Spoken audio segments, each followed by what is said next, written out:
আসসালামু আলাইকুম বন্ধুরা, আজকে একটা নতুন কিছু নিয়ে আসলাম।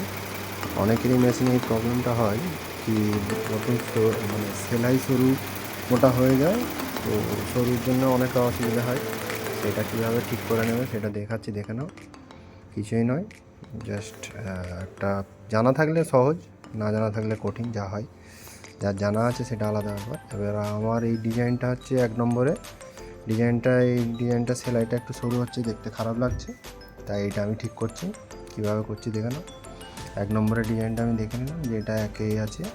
তো কিছু নয়, হাতে চিহ্নটা প্রেস করে 8 নম্বরে নিয়ে আসবে। 8 নম্বরে 8 নম্বরের লেখাটায় কম্পেনশান বলে লেখা থাকে। অনেকের মেশিনে এটা কম বেশি থাকে, যাই হোক।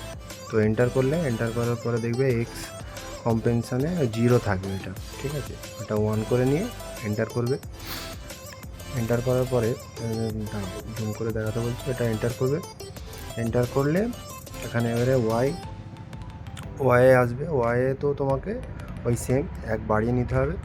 ওটা 1 করে নিয়ে এন্টার করবে। তারপর ডিজাইনটা কোথায় যাচ্ছে সেটা তোমাকে দেখাচ্ছে। আমার ডিজাইনটা আসছে 10 নম্বরে। তো এন্টার করার পরে প্রসেসিংয়ে থাকবে, যেহেতু তোমার ডিজাইনটা ওখানে লোড হচ্ছে আবার। তো আমার লোড হয়ে গেছে। হয়ে যাওয়ার পরে আমি একবার চেক করে দেখে নেব যে ঠিকঠাক আসলো কি না, কোথায় 10তে আছে। তো শো রেঞ্জে গিয়ে আমি 10 নম্বরে দেখে নেবো যে ডিজাইনটা অ্যাকচুয়ালি কীরকম ঠিকঠাক এসছে কিনা, আমার যে ডিজাইনটা প্রবলেম হচ্ছে সেই ডিজাইনটাই কিনা। তো একবার ওই শো রেঞ্জে চেক করে নিতে হবে। আমি চেক করছি, এইভাবে চেক করে নেবে। দেখে নিয়ে একবার প্রয়োজন আছে যে ডিজাইনটা ঠিকঠাক কিনা। তো এখানে এই 3টিমে এটা বড় করা যায়, এটা অনেকেই জানে, প্রায় না জানা থাকলে জেনে নাও। এটা 3 প্রেস করার পরে মানে ডিজাইনের যেখানে দেখতে চাও সেখানে নিয়ে আসবে, সেই জায়গাটা বড় করে দেখাবে। একটু ওয়েট করতে হবে। ডিজাইন চেক করে নিয়ে চালালে রিস্ক থাকে না, এটাই আমি ওই জন্য চেক করে নিই প্রায়।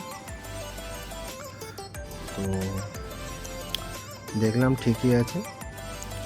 এই ডিজাইনটাই আমি বড় করেছি, সেলাইগুলো একটু মোটা করেছি। তো এইগুলো করার পরে কিছুই নয়, ওইটা তুমি 10এতে আছে, 10এতে গিয়ে আমি ওটা সেট করে নিয়েছি। ওটা দেখানো হয়নি, ওটা দেখে নেবে। আরও কোনো অসুবিধার সম্মুখীন হলে বলবে কমেন্টসের মধ্যে।